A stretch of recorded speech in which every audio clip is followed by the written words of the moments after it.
আজকে আমরা বলবো যে বাংলাদেশ এবং জাপানের মধ্যে যে আমাদের যে বিদ্যমান যে সম্পর্ক এটা আরো নতুন উচ্চতায় উঠলো। আপনারা জানেন যে জাপান আমাদেরকে প্রথম থেকে এই যে অভূতপূর্ব যে একটা গণ অভ্যুত্থান হয়েছে, তারপরে জাপান আমাদের পাশে দাঁড়িয়েছে। আজকে জাপানি প্রাইম মিনিস্টার শিগেরু ইশিকাওয়ার সাথে আমাদের চিফ অ্যাডভাইজার প্রফেসর মোহাম্মদ ইউনুসের একটা খুবই সৌহার্দ্যপূর্ণ মিটিং হলো। $418 মিলিয়ন হচ্ছে বাজেটারি সাপোর্ট, এটা ওরা বলছে হলো ডেভেলপমেন্ট পলিসি লোন ওরা দিচ্ছে। আর হচ্ছে ঈশ্বরদী, জয়দেবপুর টু ঈশ্বরদী, এটা খুবই আমাদের ইম্পর্টেন্ট একটা রেলওয়ে লাইন। আরো ওরা স্টুডেন্ট স্কলারশিপ এর জন্য আরো $4.2 মিলিয়ন।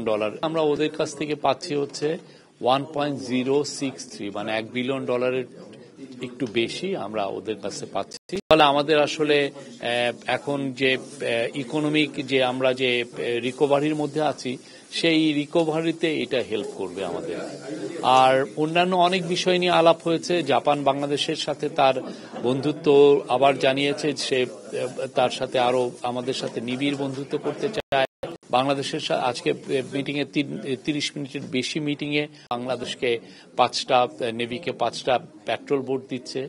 তারপরে হচ্ছে আপনারা জানেন যে সাইকেল তৈরি করার জন্য ওইখানে আপনার 6টা এমওইউ হয়েছে। একটা হচ্ছে যে খুবই ইম্পর্টেন্ট সাইকেল, এটা হচ্ছে ইলেকট্রিক সাইকেল তৈরি করার জন্য একটা ফ্যাক্টরি স্থাপন করা হচ্ছে। এই প্রজেক্টের বিষয়ে যে তারা আবার জানিয়েছেন যে তারা বাংলাদেশের পাশে থাকবেন, বাংলাদেশকে সহায়তা করবেন।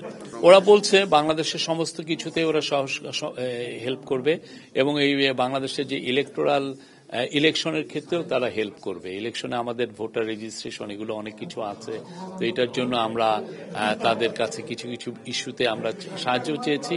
তারা জানিয়েছে যে তারা আমাদের পাশে থাকবে।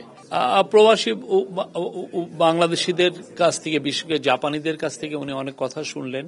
তাদের অনেক বক্তব্য ছিল, উনি প্রত্যেকটা কথাই শুনেছেন, অনেকে তাকে লিখিতও জানিয়েছেন। তো আমরা প্রবাসীদেরকে আপনারা শুনেছেন উনি কি বলেছেন। তো আমরা মনে করছি যে প্রবাসীরা they will play big role, because আমরা বাংলাদেশ থেকে 1 লক্ষ বাংলাদেশিকে জাপানে রিক্রুটমেন্ট, মানে জাপানের আমরা জব অপরচুনিটি তৈরি করার চেষ্টা করছি।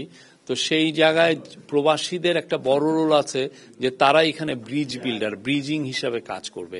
তারা আসলে জিনিসটাকে আরো বেশি এক্সপেডাইট করার জন্য যথেষ্ট হেল্প করার সুযোগ আছে এবং অলরেডি আজকে তারা বলেওছে যে এটা নিয়ে কাজ করবে।